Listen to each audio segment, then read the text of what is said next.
Hello everyone. Today we'll be talking about plant cell.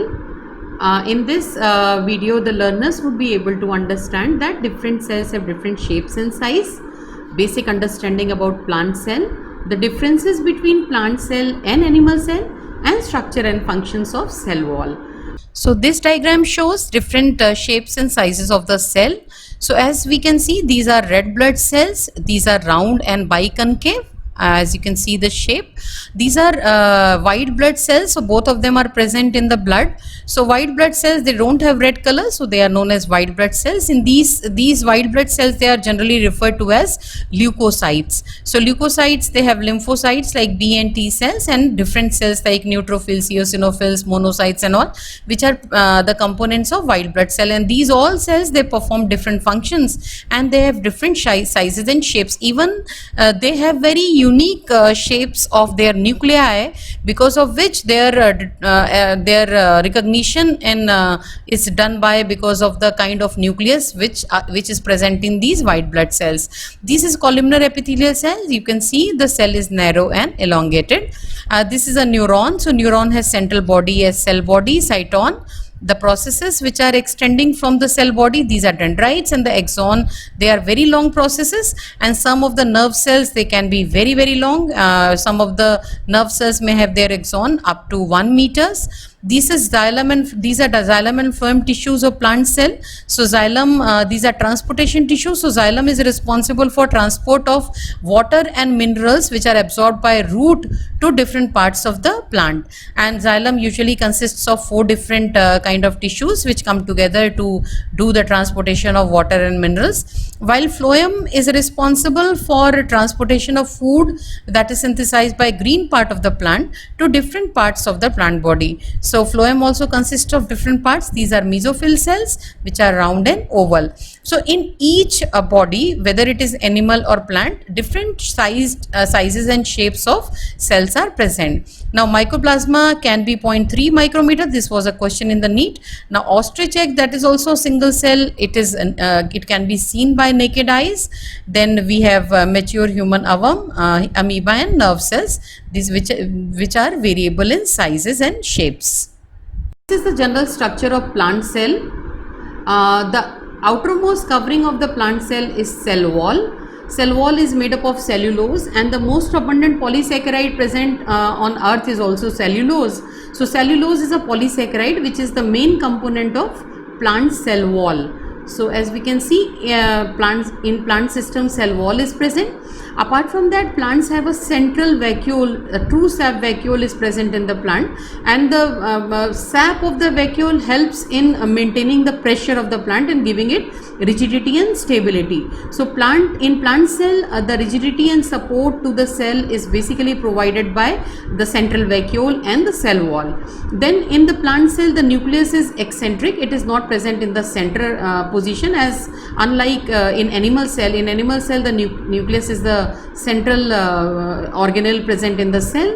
Apart from that, plants have plastids. Here we can see the green plastids which are known as chloroplasts because of presence of green pigment chlorophyll. So the chloroplasts are present in the plant system, and plant system have fewer mitochondria as compared to the animal cell. So we shall take up the differences between plant cell and animal cell. So cell wall, as we discussed, is rigid cell wall of cellulose is present outside plasma membrane. This was a question which was asked in previous year's NEET examination. While in animal cell wall is absent. Plastids are present in plant cell. They can be chloroplasts, chromoplasts or leucoplasts.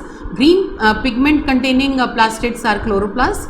Other than green pigment, if any other color is present, that is basically referred to as chromoplasts, because the word chromo usually mean color. So chromoplasts have different colors, and leucoplast is no color. Plastids are absent. Vacuole, true large sap vacuole is present in plant cell, we just discussed. Small and multiple vacuoles may or may not be present in animal cell. Nucleus is present and usually lies at one side of the cell, because the central position in the plant cell is occupied by vacuole, and in animal cell nucleus is present and it lies in the center. Centrosomes or centrioles, they are absent. So cell division in plant cell is assisted by Golgi derived microtubules. While in animal cell, these centriole and centrosome, they are involved in microtubule, they work as microtubule organizing center, and this microtubule organizing center shall be taking it up in the cell division part that helps in the proper separation of the chromosomes, homologous chromosomes. Cell size of plant is usually larger and cell size is fixed. Animal cell is smaller in size, and because cell wall is absent, so shape is kind of irregular. Cell shape is usually rectangular, but different shapes of different cells may be there in the plant system. Usually round, but different shapes and different sizes can be present in animal system as well. Lysosomes, which are termed as suicidal bags, they are not commonly present in the plant cell, but they are present in animal cell. Golgi apparatus, in plant cells, it is dispersed throughout the cytoplasm with simpler structures referred to as dictyosomes. While in animal cell, Golgi is compact and organized, and prominent Golgi apparatus is present. Nutrient synthesis, we know that only plants are capable of, green plants are capable of synthesizing the nutrients, and they fulfill requirement of all the living beings on this earth by the process of photosynthesis. So plant cell is capable of synthesizing all the nutrients as amino acids, vitamins and coenzymes, etc. But animal cell has limited capability. For basic food, it is also dependent upon plant system. So from the ingredients which it consumes as food, it can synthesize some of the components, not all, and for some it is directly dependent upon plant cells or plant system. Reserve food in the case of plant, we know, is starch. You might have done lot of experiment whereby you have tested for the presence of starch in the leaves. So you need to remember that starch is the reserve form of food in the plant cell, and in animal cell the reserve form of food is glycogen. So we store food in the form of glycogen in our body. Now we'll talk about cell wall. So cell wall is a rigid structure which surrounds cell membrane. It forms outermost covering of fungi and plants, and cell wall is responsible for cell shape and protects the cell from mechanical damage and infections, and it also helps in cell to cell interaction that we shall see, and it is also barrier for undesirable molecules as pathogens. Now algal cell wall is made up of cellulose, galactans, mannans and minerals like calcium carbonate. So apart from cellulose, galactans, mannans and calcium carbonate are ingredients of algal cell wall, while in plant cell wall most important component is cellulose, but apart from cellulose they can also have hemicellulose, pectins and other proteins. So we will talk about the primary cell wall. So primary cell wall is the cell wall of young plant cell. So you need to remember, when the cell is very young and the cell is capable of growth, the cell wall which is present in the plant cell, it is referred to as primary cell wall, and it is usually present in meristematic and parenchymatous tissue. And as the cell matures, the secondary wall is formed, and remember that, like let's say this is the cell, this is the plasma membrane, as you can see. So the layer which is outside the plasma membrane will be primary cell wall, but as we have seen that when the cell matures, a secondary wall is formed. The secondary wall will be formed from inside, it will not be from outside. So when the secondary wall will be formed, the primary wall will be pushed to outside. So here, as we can see, the primary wall is there, the cell then has synthesized the secondary wall, and then it has also synthesized the tertiary wall. So when we will talk about where secondary wall is present, so it is present between the primary cell wall and the plasma membrane. Where is the tertiary cell wall present? So tertiary cell wall will be present between the secondary cell wall and the plasma membrane. So the new layers of cell walls which are synthesized, they will be synthesized inside out. So from inside, the layers will shift to outside. Now we'll talk about secondary cell wall. It is located between the plasma membrane and the primary cell wall we just discussed, and it consists of cellulose along with other polysaccharides like lignin and glycoprotein.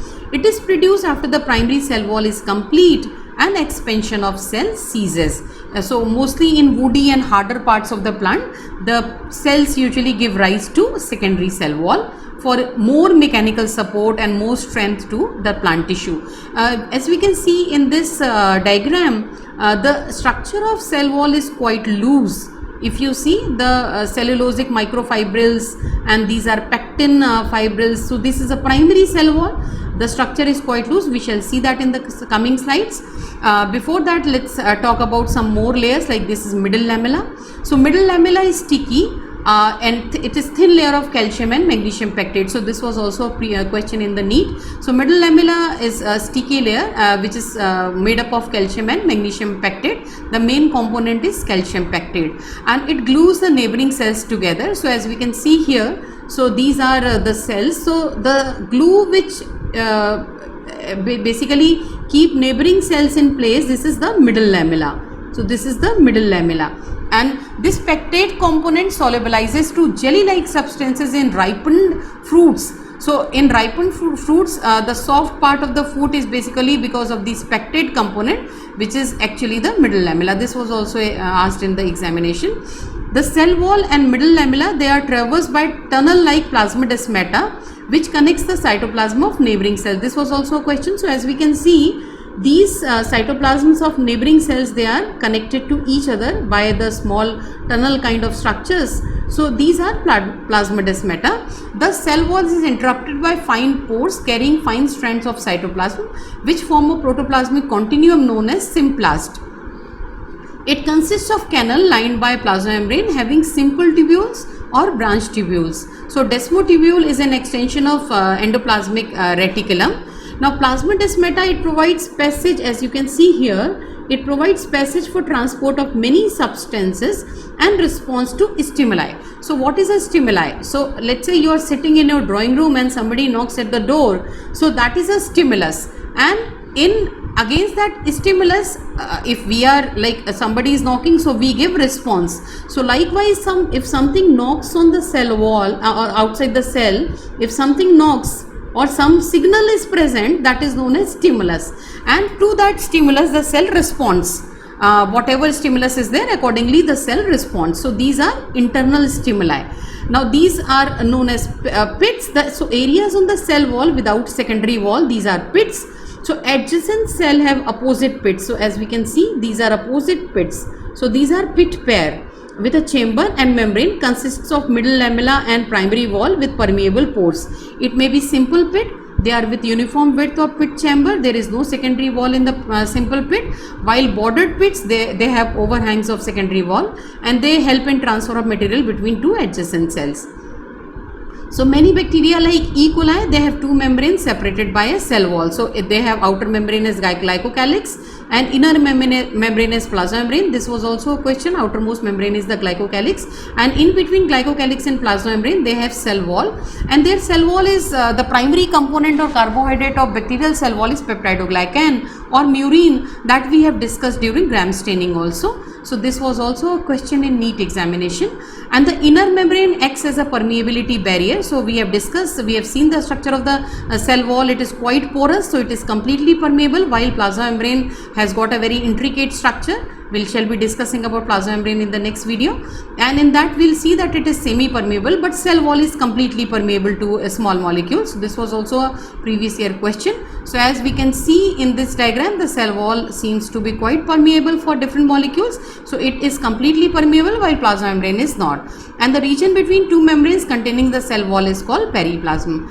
And other bacteria and archaea, they have only a single membrane surrounded by a cell wall. So these will talk about some endomembranous system of the eukaryotic cell. And in eukaryotic animal cells, they do not have cell wall, and their cell membrane consists of phospholipid bilayered plasma membrane. In plant cell, the cell wall is on the outside of the plasma membrane. Eukaryotic cells have membrane inside the cell around internal compartments. So these are membrane bound organelles. Like peroxisome, which has important function of oxidation of fatty acids for energy conversion, it has a single membrane. This was also asked in previous year questions. And the mitochondria, which is the power of the house of the cell, because it generates the energy in the form of ATP, it is surrounded by two membranes. Like bacteria, the outer membrane is permeable to small molecules, as we just saw in the diagram, while the inner plasma membrane is not, because it is selectively permeable, while cell wall is completely permeable. And there are evidences that indicates mitochondria have evolved from bacteria by endosymbiosis. So we shall be taking it up in the mitochondrial video.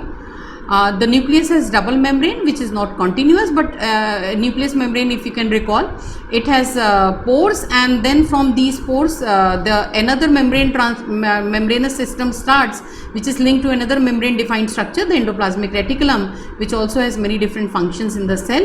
So eukaryotic cell, they have different compartments which are separated by membrane bound organelles, and these endomembranous organelles in eukaryotic cells, these are nucleus, mitochondria, chloroplast, endoplasmic reticulum, Golgi, vacuole, lysosome, peroxisomes. So these are different membranous organelles present in the eukaryotic cells, while non-membranous structures are ribosomes and centrosomes. And you also need to remember that ribosome is also present inside the mitochondria and chloroplast. So one of the cell organelle is a ribosome, and it is also present in mitochondria. The ribosome type we have discussed in the previous lecture was 70S type. So one question of the NEET is asked, the organelle inside organelle. So we have ribosomes here. Thank you.